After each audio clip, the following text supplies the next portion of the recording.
Perkenalkan, nama saya Devan Bramantia. Di video ini saya akan membahas mengenai subnetting. Jadi, contoh kasus yang akan dibahas di sini adalah sebuah perusahaan PT XYZ mempunyai IP jaringan 172.16.21.0/20.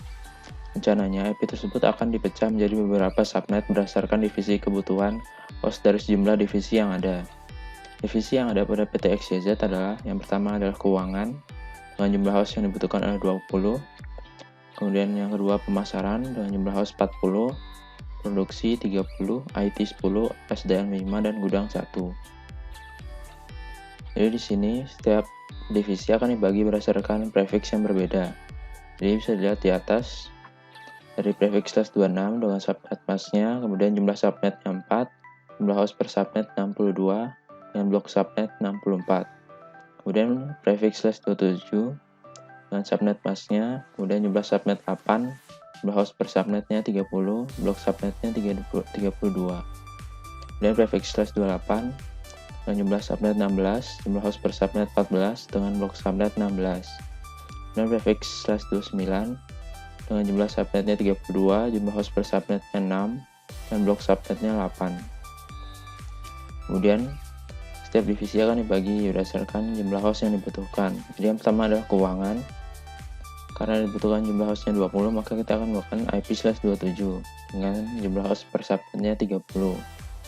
Kemudian untuk pemasaran dan produksi dengan jumlah 40 dan 30 akan menggunakan /26 dengan jumlah host per subnetnya 62. Untuk yang produksi, kenapa tidak menggunakan /27? Padahal jumlah host per subnet dan prefix /27 adalah 30. Karena salah satu IP dari IP host tersebut akan digunakan sebagai default gateway, yaitu sebagai penghubung ke routernya. Dari itu, untuk jumlah host 30 kita membutuhkan 31 IP. Kemudian, untuk yang keempat yaitu IT akan menggunakan /28 yaitu 14 host per subnet. Kemudian SDM dan gudang yang membutuhkan 5 dan 1 host itu akan menggunakan /29 yaitu 6 host per subnet. Nah, ini adalah IP yang pertama dari /26. Setiap subnetnya terdiri dari 64 IP dari 0 sampai 63, kemudian 64 sampai 127 dan seterusnya. Untuk IP yang bisa digunakan adalah 62. Kemudian yang kedua adalah /27. Jadi setiap subnetnya terdiri dari 32 IP dari 0 sampai 31, kemudian 32 sampai 63 dan seterusnya. IP yang bisa digunakan adalah 30 IP. Kemudian yang ketiga adalah /28, yaitu terdiri dari 16 IP setiap subnetnya dari 0 sampai 15, kemudian 16 sampai 31 dan seterusnya. IP yang bisa digunakan oleh host adalah 14. Kemudian yang keempat yaitu /29. IP yang bisa digunakan adalah 8, yaitu dari 0 sampai 7, kemudian 8 sampai 15. Dan IP yang bisa digunakan oleh host adalah terdiri dari 6 IP yaitu 1 sampai 6, kemudian 9 sampai 14.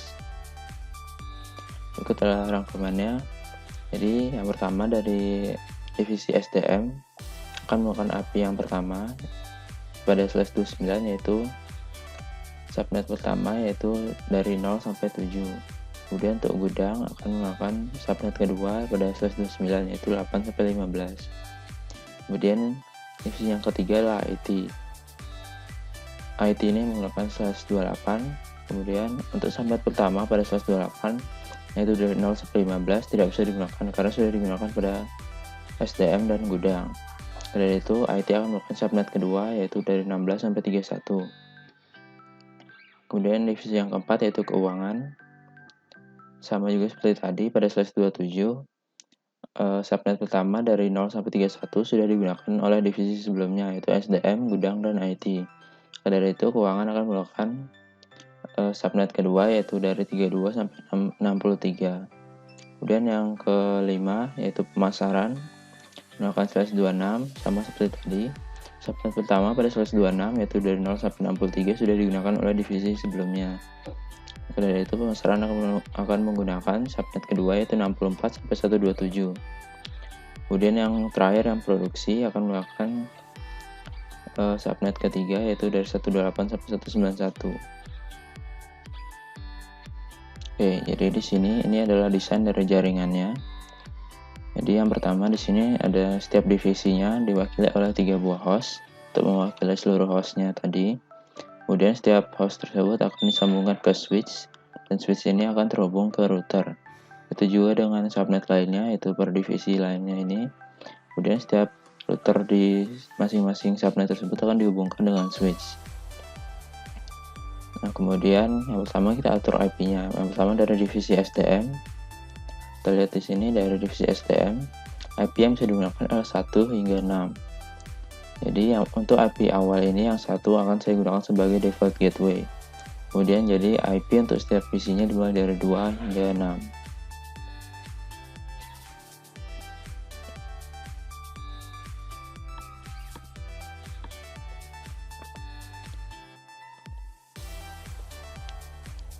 Kemudian untuk subnet masknya yaitu 255.255.255.248.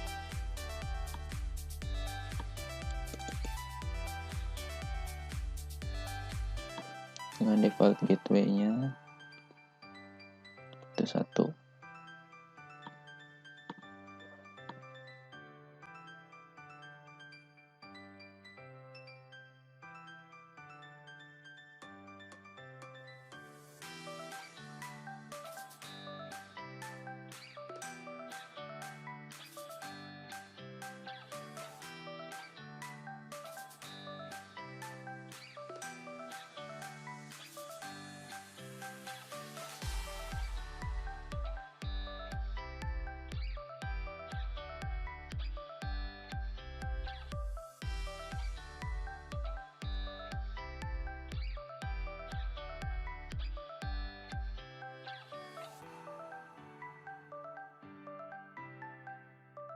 Kemudian kita akan menyeting routernya.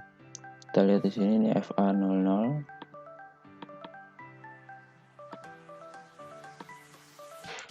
Nah, kita setting IP address-nya sesuai dengan default gateway-nya.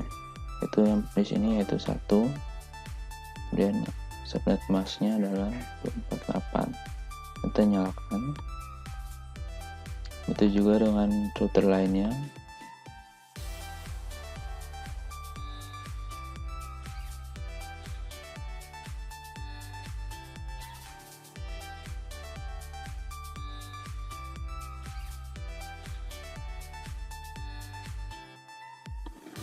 Nah, setelah itu kita akan menghubungkan dari router ini ke switch-nya. Kita akan berikan IP untuk routernya ini. Nah, kita akan menggunakan yang subnet terakhir ini sebagai IP-nya, IP dari routernya. Jadi kita menggunakan dari 193 ke 194 dan seterusnya.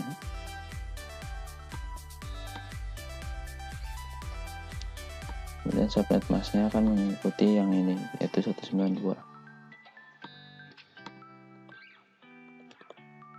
Kita on kan.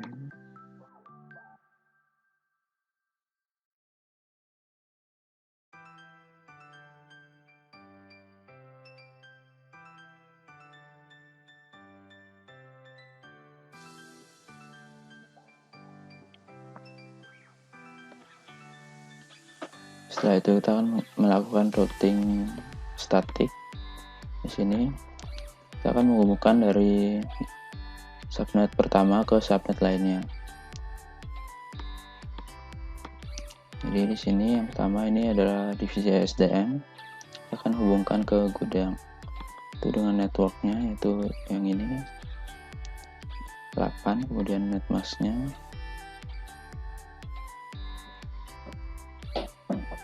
Dan next hop-nya adalah IP dari routernya.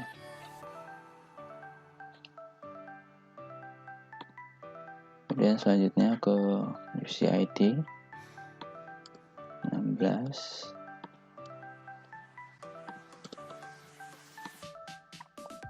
Kemudian ke yang keuangan dengan IP networknya 32. Kemudian next hop-nya itu 96.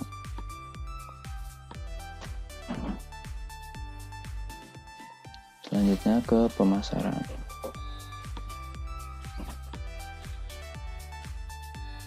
Sini 64,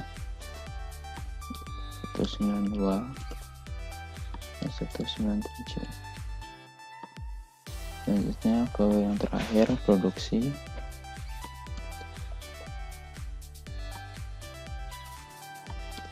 Itu 98. Setelah itu kita lakukan hal yang sama pada router lainnya.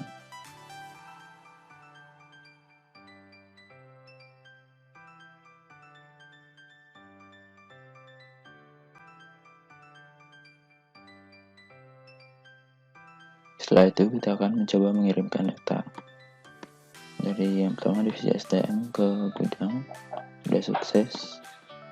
Dan dari gudang ke IT fail, kita coba lagi, sudah sukses. Dan dari keuangan ke IT sukses. Pemasaran ke produksi juga sukses. Sekian video saya kali ini dan terima kasih.